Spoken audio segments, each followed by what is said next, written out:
Hey YouTubers, if you like what you hear, make sure you click subscribe on the button below. Today we're going to talk about rookie landing spots for the tight ends. So sit back, crack a cold one, and enjoy. In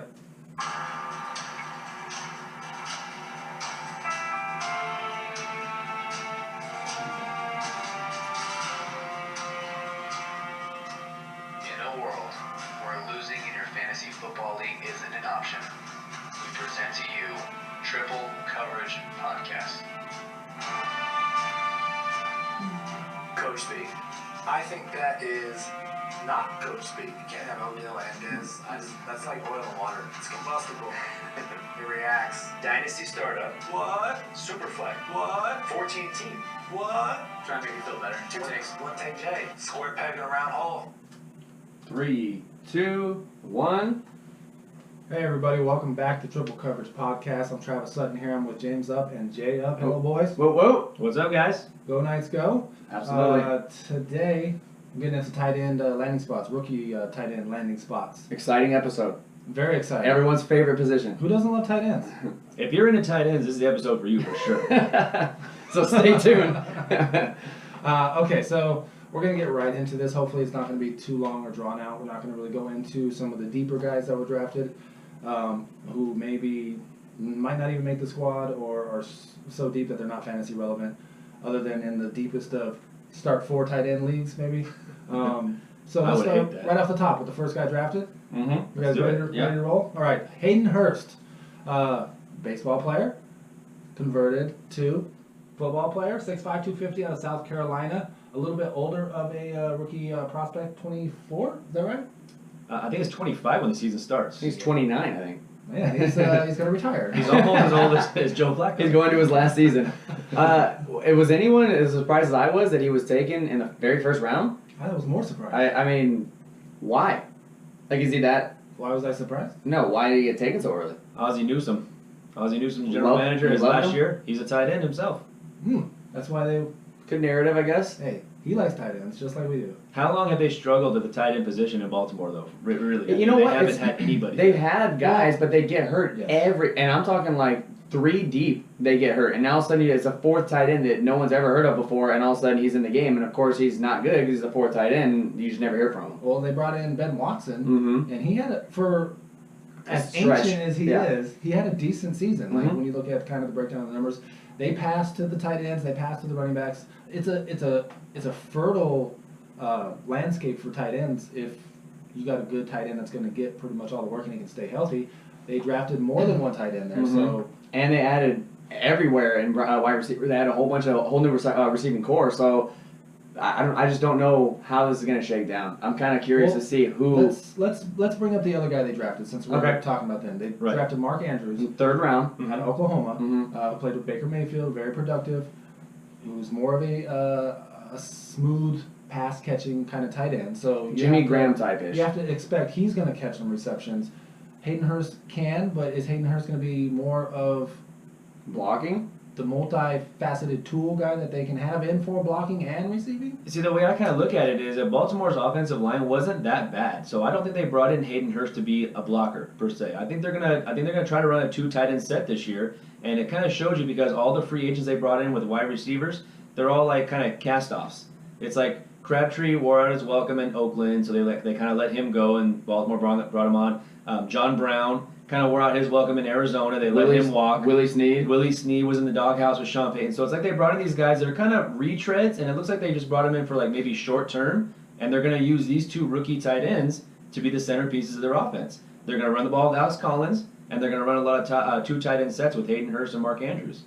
It's going to be a tough matchup for defenses, especially if Flacco can be any kind of consistent whatsoever. I know, these are 2 gigantic targets, so 6'5", 6'6", or whatever Mark Andrews is, but both of them can catch. We all can agree Mark Andrews is not going to block, right? That's agreed, 100%. Okay, so Mark Andrews, 6'5", 256. I mean, these are 2 gigantic red zone targets. So, I mean, if they're able to move the ball, I think that Baltimore does very well in the red zone. My only question, though, is it going to be Joe Flacco for the entire year? Like, are they fully invested in Flacco? Because they drafted Lamar Jackson. They also got Robert Griffin in free agency as well, which is both those guys are kind of the same type of quarterback-ish, but complete opposite of Joe Flacco. Joe Flacco is the guy that can't even run 2 yards without, stumbling. He's got a huge arm, but he's a pocket passer, where I think Lamar Jackson can get out and go, so can Robert Griffin. So where's the offense going to be? How's the offense going to be ran? I think they're going to stick with Flacco. Well, let's first. keep it centered around the tight Okay. ends, but I do think they stick with Flacco For the whole season. I think they're Yes. obviously going to be moving forward in the near future to kind of a different thing. They got a lot of young players in multiple positions Mhm. also as well. I do agree with the offensive line not being too bad. They lost Yanda, he's coming back. Mhm. So these guys, I mean, having that one tight end, if you're doing 2 tight end sets, being able to block and be like the 6th offensive lineman or whatever is huge. And then you still got one who's going to run a route. Mm-hmm. Who out of the 2 would you rather have, though, fantasy-wise, dynasty-wise? Dynasty League, I'd rather have Mark Andrews. Okay. I like more what he did in college. I would rather have Mark Andrews if you're talking fantasy as well. As far as NFL goes, though, I mean, I think Hurst is the real deal as far as tight ends go. They could both possibly have good careers, but it's weird that they ended up on the same team, and they're the same type of tight end. I mean, I don't know. Well, they're not They're necessarily. not the same They type. both because they Hurst can both block. Yeah. Okay. Well, Andrews cannot. Well, can you not learn that though? I mean, tight course, end is of course. they say tight end is one of the hardest positions to play because you have to know everything, everyone. You have to block. You have to be able to do it. It's not like you just go out there like a running back. Here's the ball, go. It's a tough position to learn. So it might just come down to whoever picks up the schemes first is going to get the first crack at it, unless Jay's correct and they start running a lot of 2 tight end sets. I mean, they've always had a lot of tight ends Mhm. there. So None of them ever worked out though. Who's their best one they've had Said injuries and stuff. I mean, they've had a few decent ones there over the years. I mean, in the last 7? yeah. Can you name one? Before they brought in like the Max Williams and all those guys, it was oh man, his name. Yeah, they're all no name. No, Not that you're not. I'm not trying to call you out. I'm just saying like No, they're no, all you're like like- not. They're not big names. You'd recognize the name. Oh. God, man. I can't even think of one. That's why. Yeah, Think yeah, about I- it while we go. I got a lot of tight ends on the mind right now, so I can't. I'm having a problem Wow. pulling them up. What? Who? He's got a lot of. Name a couple of a lot tight of ends. Name your favorite tight It's ends. like Jenny, There's Jessica, so many. Billy. We're talking IG.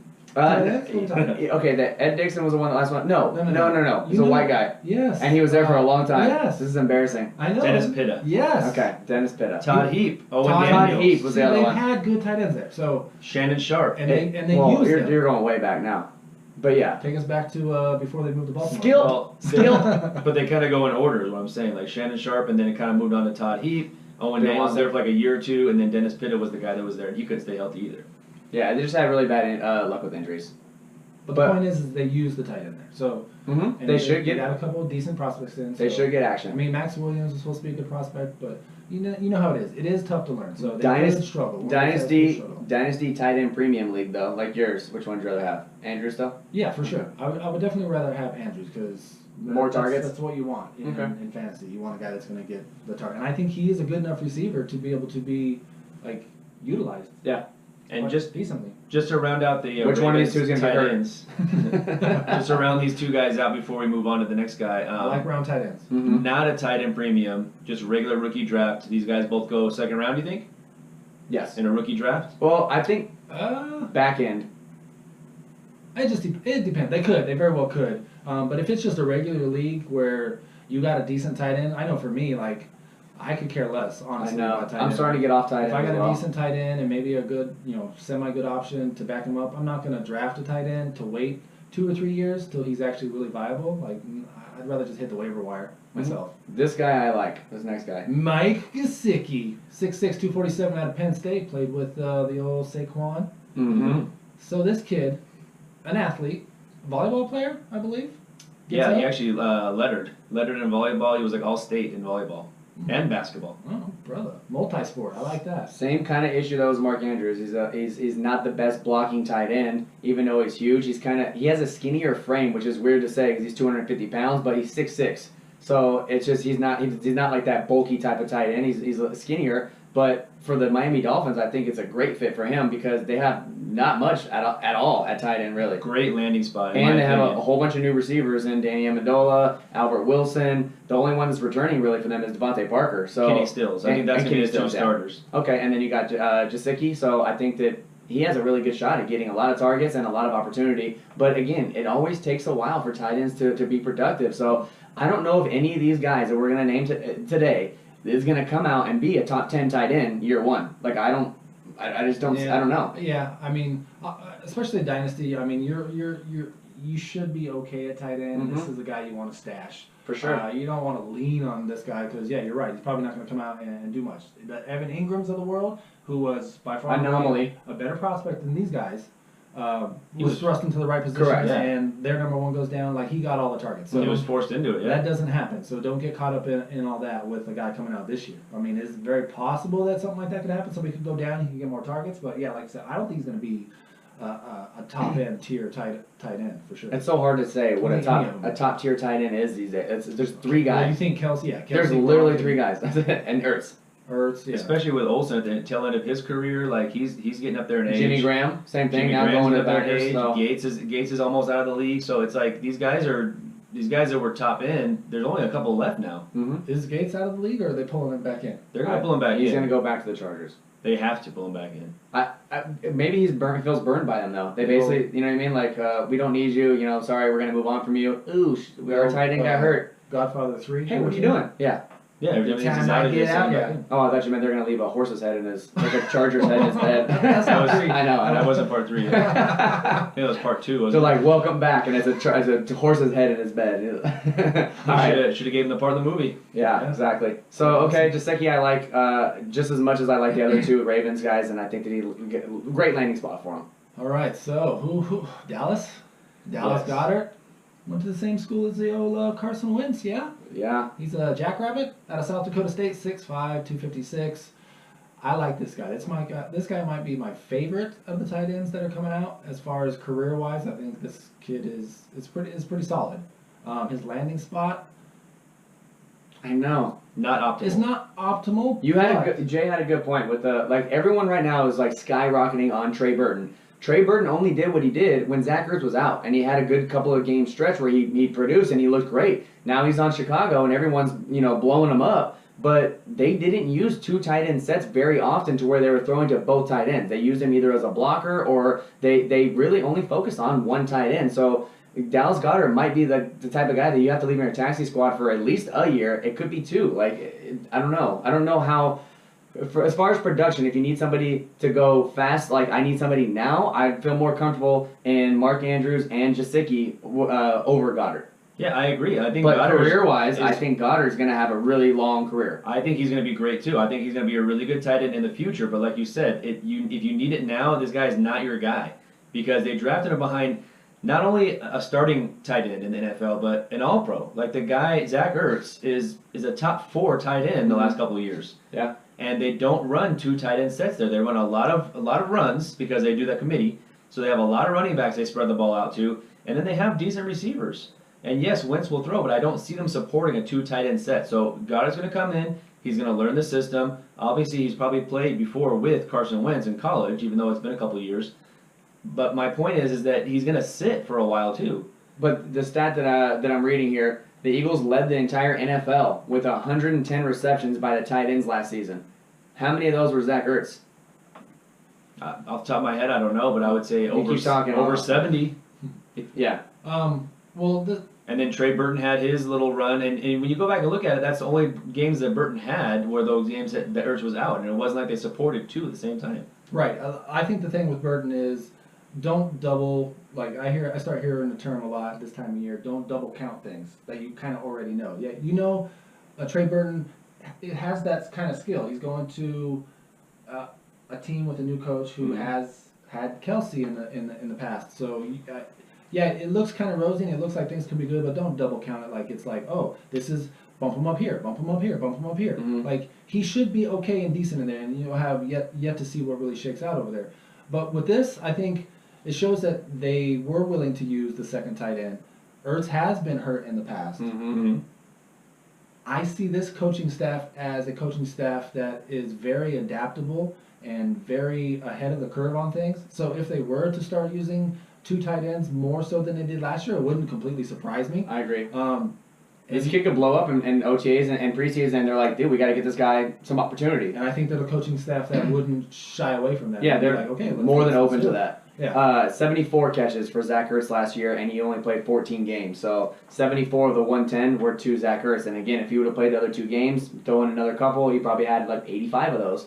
So there's a possibility. There's tons of possibilities, but there's a possibility that if that is the case, that this kid does fairly well in training camp and preseason, that it ends up hurting Ertz more than it hurts kind of Goddard. Because you're not expecting a whole lot from Goddard. Whatever you get's a plus, basically. It's like a bonus. If he ends up getting like 30 catches this year, that's a bonus. It's like, okay, they're going to work him in, and that means that next year he's probably going to get 40 catches. So if some of those targets come away from Ertz, that would kind of suck as an Ertz owner. Correct. Well, there's also not any room for double teaming anybody. Right. You have Alshon too. Right. The receivers they have and the running backs that can catch on that team, and then having Ertz and Goddard who you know can both catch, there's no one you can really double up. So I'm talking myself into taking Goddard over those other guys right now, even if I need somebody right now. Like, everything sounds kind of... As long as you have a tight end to play now, yeah, I don't see a reason why not to take a chance on him. Because, I mean, career-wise, a tight end, if you get a good tight end, you can like get a guy like a Kelsey, and he's good for 5 or 6 or 7 seasons, you're money. Like, you don't have to worry about tight end, where everyone else is juggling and streaming and doing all kinds of stuff trying to get any tight end that's healthy. I had a question for you guys before we move on to the next guy. How come it seems like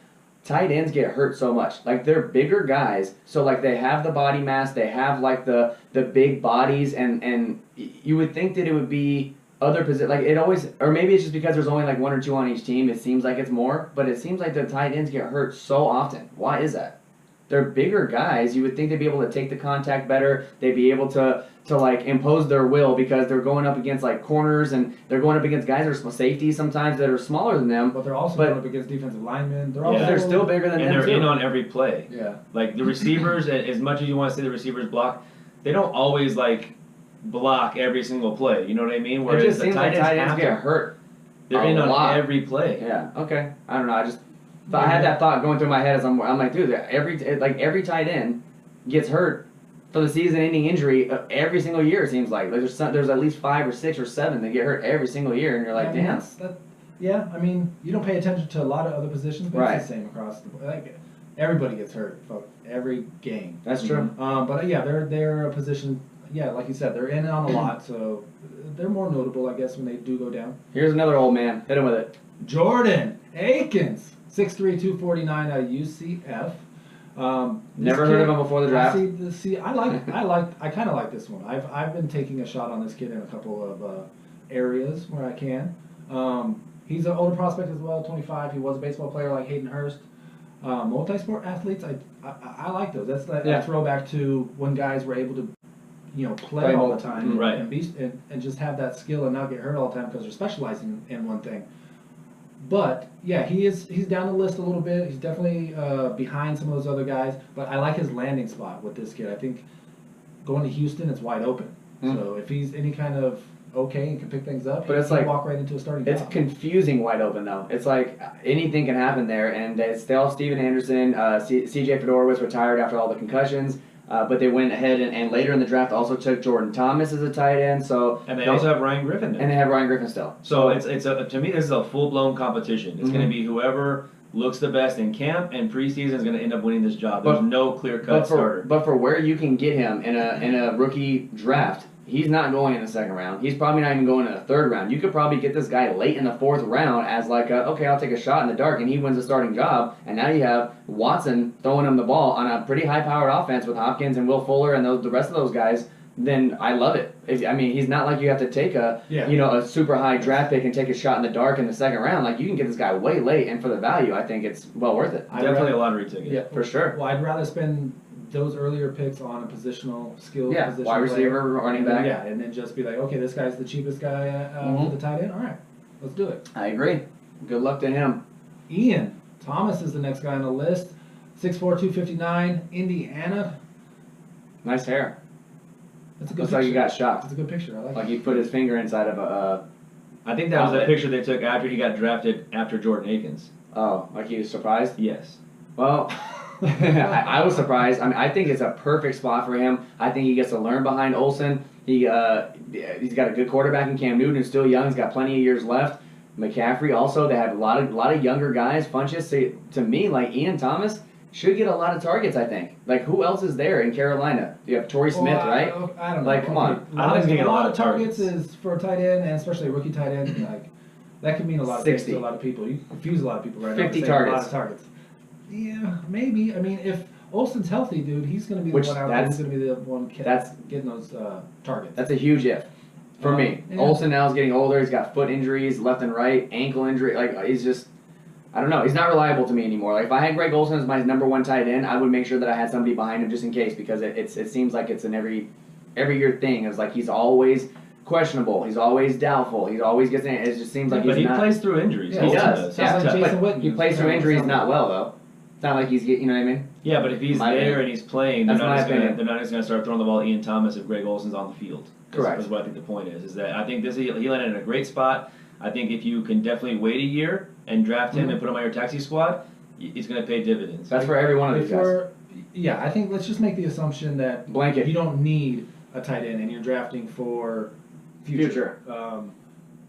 Out of this guy and Akins, out of Ian Thomas and Jordan Akins, Mhm. I would rather have Ian Thomas, I think. Me too. That's why I'm surprised that he went after. Well, he only went 3 picks after Akins. I bet you the Panthers were like, "What the hell? Sweet, you Well, take that, dude." Everybody's draft board is a little bit different, so they must have liked So Jordan Akins. where does he go in a rookie draft? Ian Thomas. I think he goes ahead of Jordan Akins. That's possible. I mean, depends Still on fourth round. when you do your Right. draft. This guy was talked about more a little bit than Akins from the areas Mhm. that we were looking around. He was kind of an under the radar kind of guy. Keep your eye on this guy. So yeah, I can see him definitely going ahead of Akins. Okay. The last main guy here. The Jets. Again, another surprise to me that he dropped behind a couple of these other guys. I kind of like this guy as well. Mhm. 6'4", 253 out of Miami. The Hurricane Chris Herndon. I think the only reason why maybe he drops is because of his torn MCL. So Hurricane Herndon. yeah, I guess. I like it. Season-ending injury in his left knee, torn MCL in 2017. But before that, he looked very good, and I think that as long as he bounces back from that injury and stays healthy, I think that this could be a great landing spot for him as well. Going to the New York Jets, where it's not the best. I mean, who else is there? He's going to get a lot of practice time with Sam Darnold too, because I'm sure that right away Yeah. it's not going to be Second these string. guys starting right off the gate. So they're going to get used to each other in practice, I think, and it's going to be even more beneficial to both of those guys. Once McCown gets out of there, Whoever they end up starting, McCown or Teddy Bridgewater. Who's the starter? Tagged as the starter right now. Leggett, I believe. Jordan Leggett. Yeah, this guy might not be running with the twos very long, so. Well, I'm saying right Right. off the get-go. Like right off the bat, you never know. well, is he fully healthy? Like he's ready to start week 1? That's the thing. You should hate this guy coming off injury Yeah, like you that. should. I just like where he landed. Like You like there's not him? much there at tight end. He landed in New York with a Yeah, I torn, think- torn MCL. No, but yeah, two young. I like New York Jets situation right now. Not as an NFL team, but fantasy wise, the fact that they have McCown there that did very well last season when he was healthy, and then you have Bridgewater and you have Darnold. Like they have options there that they can kind of. It's not the same Jets team from 3 or 4 years ago when they had a bunch of quarterbacks that were just like garbage, like the Chad Henneys and like the whatever, and they were just rotating left and right, and they're just trying to make something out of nothing. Now I think they actually have talent at the quarterback position. They can get these guys the ball. Yeah, Petty and Hackenberg are both gone. Yeah, Petty, Hackenberg, Chad Henne. Who else? What's the other dude's name? Number 10. Mark Sanchez No, is there. yeah, Sanchez. Hot But humble. dogs. No, who's the guy I'm thinking of? Number Chad Pennington. Like Jesus. Hot dogs and Well, that was like waffles. 20 years ago, Chad Pennington. Oh, Chad Pennington is 114 years old. I like Pennington. I bet you did. Okay. Yeah, I like his landing spot. I just all these guys blanket statement again. Taxi squad. Leave him there for a year. Good Wait. shot on this dude.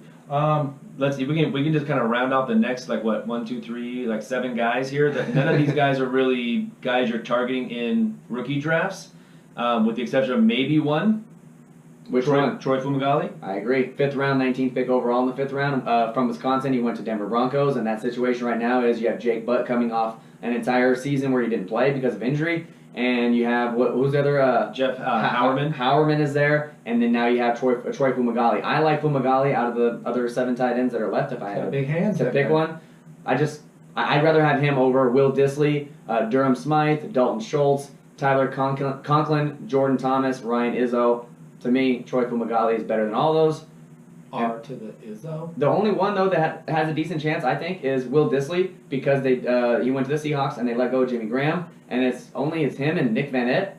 I mean, I to don't me, know. that's I wide don't open there. They have it's Ed Dixon, Yeah. and Nick Van Nett. Will Dissly, if you kind of read up on Dissly, he's more of a blocking tight end. He's not really like a receiving guy.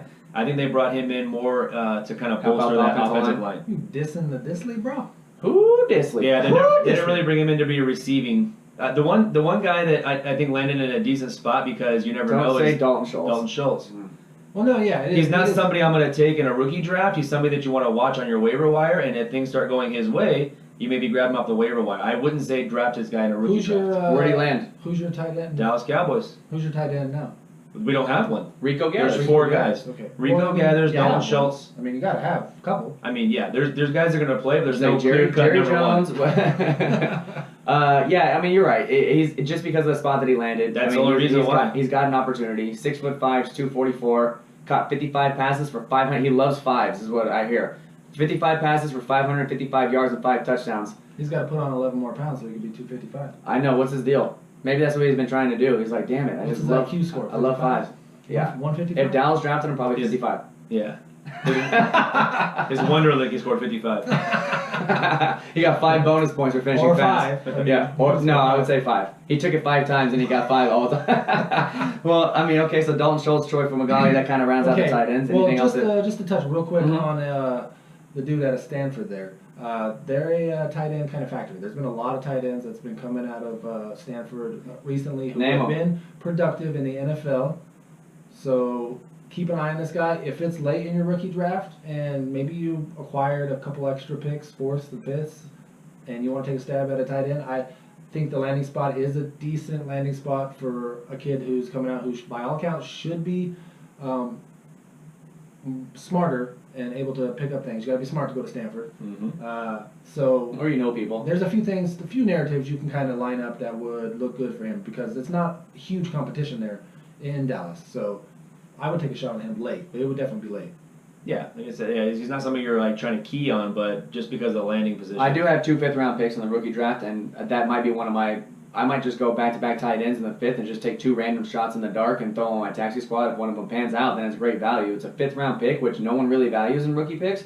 People are like, oh, 5th round, what are you going to get in the 5th round? Well, if you end up getting a tight end that you can wait on for a year and he happens to produce anything at all, and if not, you just drop him. He's your first guy cut. You know? Well, especially because you have like Delaney Walker, who's like obviously getting up there in age. He's still productive, but you want to have Eventually, I that need guy somebody, right. exactly to kind of take over. Yeah, so if you have one of those old tight ends, the Greg Olsons, the Jimmy Grahams, the Delaney Walkers that are still producing, but for how long we don't know, you need to start getting some guys, and the value's great if you can get these guys in the 5th round.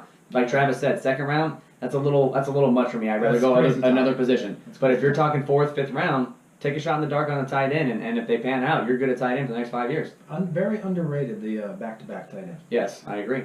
And I'll Yeah, do you it. don't see it much. Underrated move. And I'll Yeah. do it. I'll do it. You guys, I'll do it. I don't think he will, but we'll get back to you. I'll and do let it. you- Let everyone know because I don't think he will. I'll tell the world right now I'm doing it, YouTube. All right, tight end Tyler Conklin, 6'3", 254, Central Michigan. Anything to say about this kid, really? Not a whole lot to say about him. Another guy that's going to learn behind a really good tight end. He's going to go back there and he's going to learn in Minnesota right behind Kyle Rudolph. I mean, So- if you're in start 2 tight ends and tight end premiums, obviously you're going to take a little bit more of a look at some of these guys. Mhm. And tight ends do get drafted at higher in those leagues. So, I mean, some of these guys definitely will or could come off the board in your rookie drafts and are worth a stab. I mean, for me, tight ends, hopefully they're getting meaningful playing time relatively soon. Otherwise, you have no opportunity to even see the guy. And if a guy's just sitting there collecting dust and you can't even see him, like I like guys that I can actually see and be like, okay, I can still see the promise in this kid, so I'm gonna hold on to him. I don't want a guy that I know absolutely nothing about, don't get a chance to see him, and then I have to cut him. And there's no that's tape not- on them because that's- they're I playing don't on the second team. And so unless you're actually like a beat writer and you're at the actual practice, you don't see anything of him. Yeah, but that's how the hype train starts. You know? being a beat writer. Like Kenny Galladay. Oh my God, Kenny Galladay made this amazing catch in the end zone and blah, blah, blah. And then they play it over and over and over. And then you fall in love with the guy because of one play. That's why Twitter's a fantastic You thing. sound like you got a broken heart. No, Kenny Galladay I think is going to be very good. I'm just saying, like, he went way, way higher than he should have in every draft that we were a part of Yeah, because I of agree. the hype. I agree. Sometimes the price goes up on things, and Mhm. you just don't want to pay that price. Do we got anybody else we want to talk about as the last guy? Nope. Does that wrap up the tight ends? That kind of wraps it up. All right, so that's our tight end episode. Later on in the week, I think we're going to touch on some running back landing spots. Mhm. No, we already did running back. Running back player values. Yeah, okay, running back player values, wide Wide receiver receiver. player values, just random guys throughout the league that we're interested in their values, and hopefully you are too. Mhm. And let's crack it and let's get at it. Let's crack it. Crack a cola.